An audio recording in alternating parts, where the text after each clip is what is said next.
Thank you for joining us for Working Through the Word, a ministry of the Richmond Church of Christ. Let's join our pulpit minister, Mike Johnson, as he brings today's lesson.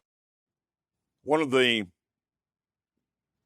difficult things, I would imagine, for Bible translators is to translate Scripture to speak to the people while holding the reverence of God in Scripture. Now, if we'd been living in the first century when they wrote Scripture, we would have found that there was the language that they used in the court system, and there was the language of the very common people in the marketplace as they bartered for their food. And we might have been tempted to say, surely God would use that higher form, that more reverent form, but He didn't. There are those who are so tied to the King James rendering that they believe that not using thee and thou somehow brings God down. We're not reverencing Him properly. I don't believe that, but that's what some do. And so we have this tension between the reverence and the identifiability. I was thinking about this lesson tonight, and I remembered that there was this version of Scripture called the Cotton Patch Version. The Cotton Patch is they haven't done the entire thing, but in the New Testament, there's this translation, you can look it up, that puts the New Testament in Southern lingo. So when John the Baptizer was in prison, it refers to, now when John was in the clink, or when he had finished, Jesus, briefing his 12 men. There are a lot of terminology that we might go, ooh, that just doesn't sound right. And I understand that. There's that tension. But I want to do something similar to that tonight. Not in a way of irreverence, but in a way that says you'll find it hard to forget, I think, the concept. I texted Caleb this morning. I thought the choice of songs was superb for the lesson that I was giving. I noticed you didn't sing a single song about Nebuchadnezzar. I don't know how we would ever rhyme Nebuchadnezzar. Many, many years ago, a friend of mine in another church called me to say, I've been asked to teach the high school class at my church. Have you ever heard of a guy called Nebuchadnezzar? I said, I know that old guy, Nebo. Yeah, I can tell you all about him. Nebuchadnezzar. We had a question that said, what about the life of Nebuchadnezzar and what can we learn from him? If you'll go to the book of Daniel and just stay right there in chapters 1 through 5, we're going to quickly notice the story of Nebuchadnezzar in the language of slang. It's a great story. It opens with Nebuchadnezzar the king. Now, he was the one who, in 605, reigned until the 500s BC. He was the one that took people of God into Babylonian captivity. He was the one the prophets were talking about, that they were going to spend 70 years because of their sin. And it was Nebuchadnezzar who was leading that. He brought with him some of the choicest young men of the Jewish people, and he wanted them to serve in his court. And so he set them up with their own training, if you will, had a man taking care of them. And the big thing was, here is the food you're going to eat. The text says he was giving them the king's delicacies. To eat like a king means to have the best, the finest. It's cooked just right. It tastes just right. Nobody else had access to it the way that he did. And of course, the point was, I know Nebuchadnezzar was holier than thou. I know how to make you the kind of person that can serve in my court. You're going to eat this food. Daniel and his friends said, And to the man in charge, they said, give us an opportunity to prove ourselves. For 10 days, that man said, okay, eat your food that you think is best. And as it turned out, it was the best. And at the end of the time, when the king Nebuchadnezzar brought them in, he found out, yeah, that was the best. Those guys are better trained. They had better position, and they had better food. They were ready, and he appointed them because he also found out, with God's help, that they had the wisdom necessary. But as chapter 1 opens, Nebuchadnezzar is presenting himself as holier than thou. In chapter 2, he has a dream, and he has all of these magicians and soothsayers, of which Daniel and his 3 were also a part. And in this dream, he wanted someone to interpret it. So he came up with this idea. The idea is, and it's actually brilliant. If you think about it, it's brilliant. Interpret my dream. We don't know which ones came in, but they came in and they said, we are glad to help you, King. Tell us the dream. We will interpret. No. You tell me the dream and then interpret it. Oh, come on, King, nobody can do that. You tell us the dream and we will interpret. Did you not hear me? The king said. You tell me the dream and then I will know that you have interpreted it. Otherwise, I'm going to kill every one of you. He probably had a little more wisdom than I might think, because he's right. If they could tell the dream, the interpretation, you might be more willing to trust it. But I learned in chapter 2 that he was fit to be tied. They couldn't do it, and he's angry, and he said, I'm going to kill every one of you. And they began killing all of these guys, and Daniel said, wait a minute. We can help. God, the God of heaven, knows the dream, and I can interpret. And it's in Daniel 2 that we get the dream of the image of 4 different types, and it represents the 4 coming kingdoms. And then there's the big rock that comes out of the side of the mountain, and it comes down and crashes the enemy, or that image. And Daniel's interpretation is there are 4 kingdoms coming after yours. The final one, yours and the others, the final one is the kingdom that will never be destroyed as it breaks all of the others. Here's a man who was fit to be tied with his magicians. But then, in hearing that, he relented. Now, God has spoken. So it's really not surprising in chapter 3 that apparently he built that image.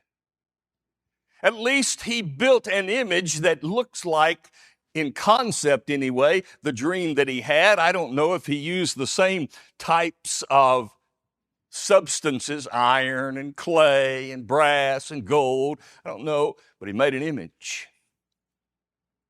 Probably inspired by the dream, probably to say, look at this. He probably saw that dream as God saying, you're a special guy. In fact, he probably came to believe he was all that and a bag of chips. Here's that image. And when you hear the trumpet, bow down and worship me. That's what needs to happen. You need to do what we say. Why? Because he's all that. Nebuchadnezzar is really feeling his oats. Of course, he has the confrontation. He has the confrontation with Daniel, or at least with Shadrach, Meshach, and Abednego. They're not going to bow down. He throws them into the furnace. Now there's 4 men there. What's going on? He pulled them out. Not even their clothes had a scent of smoke. Now worship the God of Daniel, Shadrach, Meshach, and Abednego. This man who thought he was all of that in a bag of chips came to realize, you know what? There's somebody greater. Chapter 4. Chapter 4, maybe some time had passed. Maybe he had forgotten. Maybe he sort of got full of himself. So he's walking around on his porch one day, and he's admiring the beauty of Babylon. History says that it was a beautiful place, apparently. The great hanging gardens of Babylon. Maybe Nebuchadnezzar had built them. And he looks out there and he said, look what I built with my hands. And has anyone ever told you, you're just too big for your britches? That's what God said. You're just too big for your britches, Nebuchadnezzar. And God drove him out into the field, and he became an ox. And he lived that way for 7 years. His nails grew, his hair grew, and he learned something. Now that's the story of Nebuchadnezzar in slang. But now turn to what he learned. Chapter 4, starting at verse 34. Coming out of that field, he realized he had actually met the big cheese. It's not me. It's him.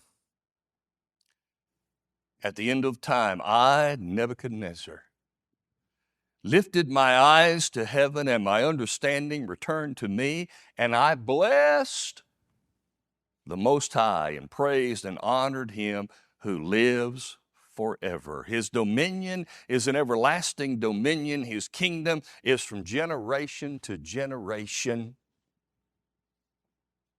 He got an attitude adjustment. His attitude adjustment. All the children of the earth are reputed as nothing. He does according to his will in the army of heaven. And he got his, maybe you've heard this before, he got his comeuppances. Now, if you have an outline, I have no idea if I spelled that right. It freaked out the fact spell checker on the computer. But he got his comeuppances. I've heard that before. Among the inhabitants of the earth, no one can restrain his hand or say to him, "What have you done?" He went from the throne room of the palace to the field of the animals. He learned his lesson. At the same time, my reason returned to me. Now, for the first time and maybe the last time, he put on his big boy britches.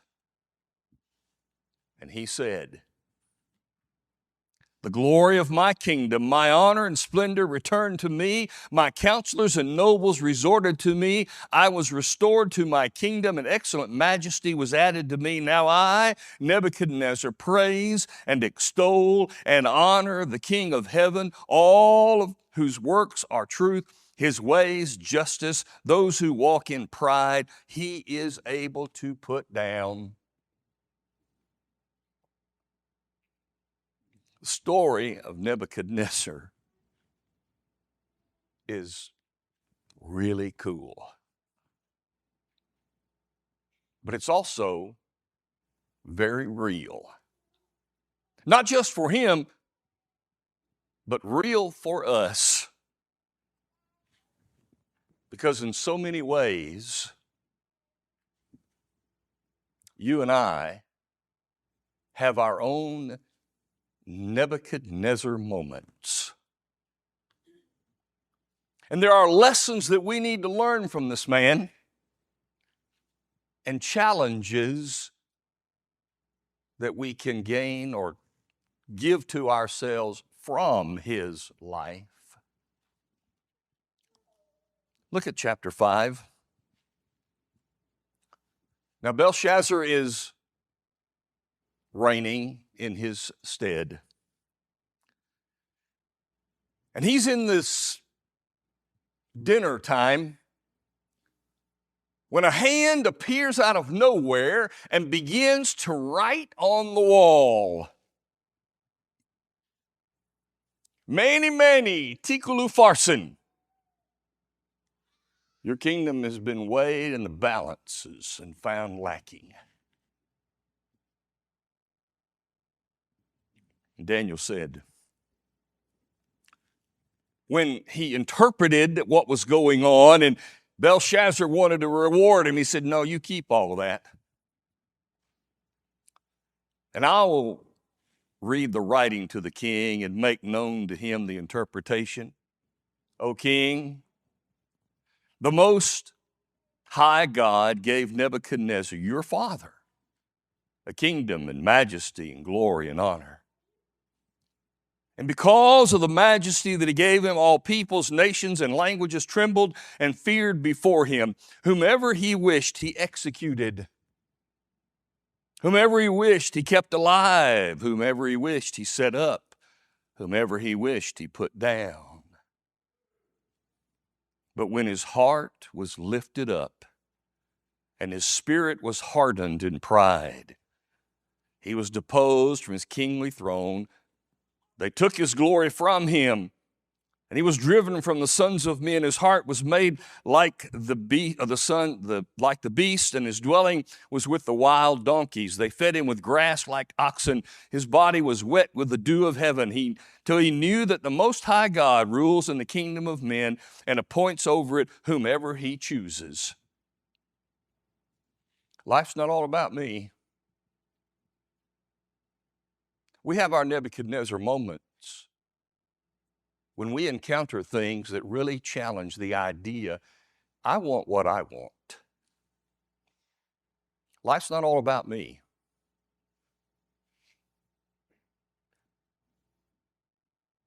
Am I going to take my ball and run? Are you going to do what I want to be done so I can stay? So I can do this or that? That's a Nebuchadnezzar moment. When we are facing what really turns out to be, you're not the center of the universe. I wonder how many parents have ever said that to a child. I've heard it before. Oh no, you're not the center of this universe. Although I've met some families where that's not true. They are. And that's a dysfunctional family. We need to learn that lesson.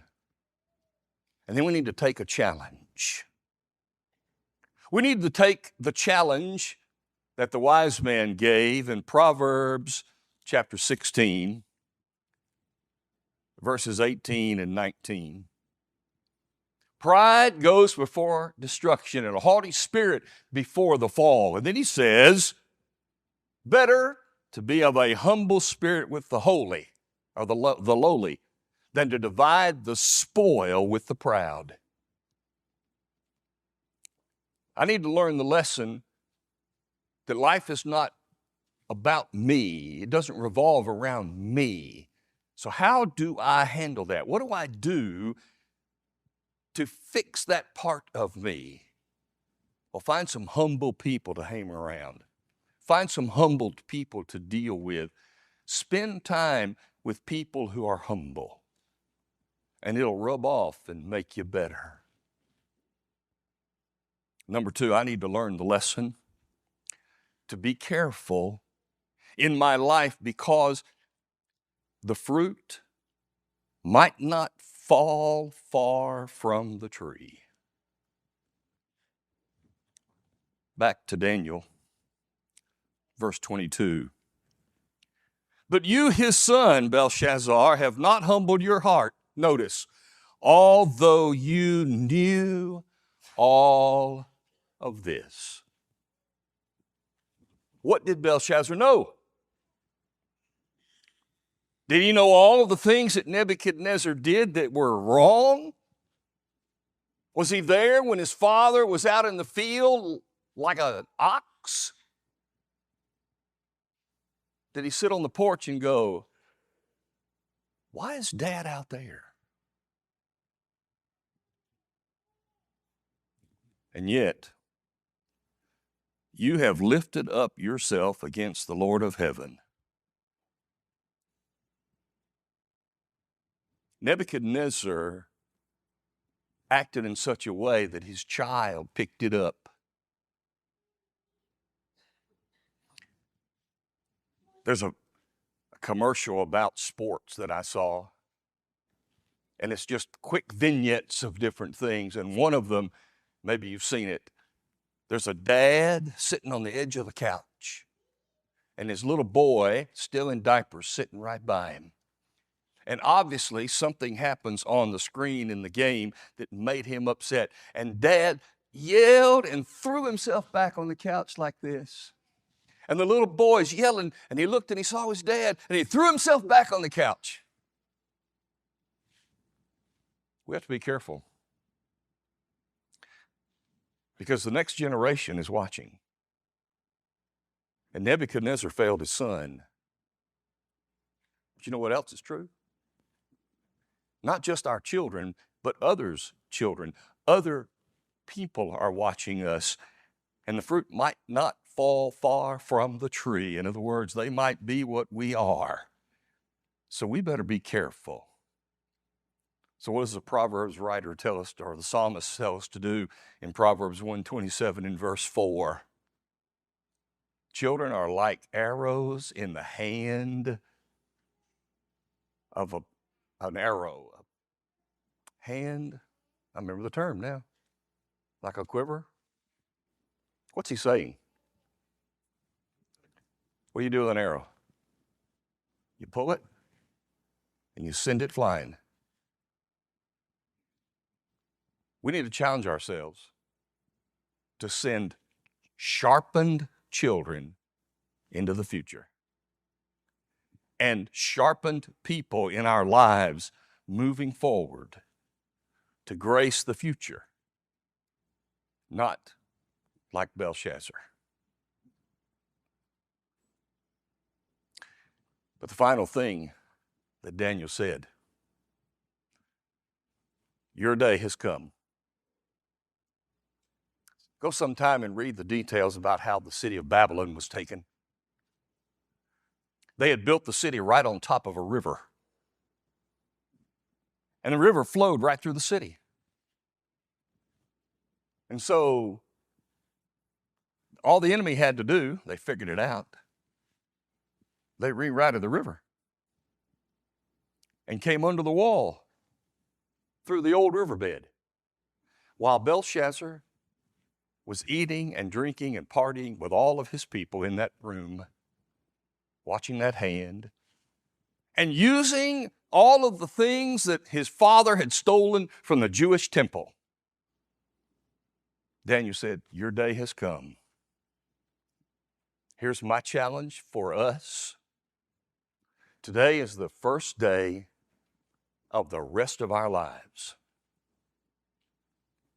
Today, we have a chance to do whatever needs to be done. Tomorrow, we may not have that chance, but today I do. So I can listen to the story of Nebuchadnezzar, and I can say, all right, here's a man that was so full of himself that he actually seemed to challenge God. And I have my Nebuchadnezzar moments when I want things to be my way, when I don't want them to be your way, and I want everybody else to cave into my way. And I need to back off, just like God taught him, to realize that God's in charge and his will is going to be done. And I need to find a way to fit my will into his will for the good of myself, my family, and the church where I am. Because there's a day coming. There's coming a day. And on that day, God will punish and God will reward. You and I get to decide, starting today, where am I headed? What am I going to do? How can I be better? So if we can help you with that, we're ready as we stand and sing together. We hope that you enjoyed today's broadcast, brought to you by the Richmond Church of Christ. We are located at 1500 Lancaster Road in Richmond, Kentucky. We meet at 9 a.m. each Sunday morning for Bible class, followed by our morning worship service held at 10 a.m. Our Sunday evening service is held at 6 p.m. Our midweek Bible study is held on Wednesday at 7 p.m. We have Bible classes available for all ages on Sunday mornings and Wednesday evenings. If you are in the area, we would love to have you as our honored guest. If you're looking for a home church, we would love to make you part of our family here in Richmond. We hope this has been a blessing to you and pray that you have been strengthened and encouraged. Have a blessed day.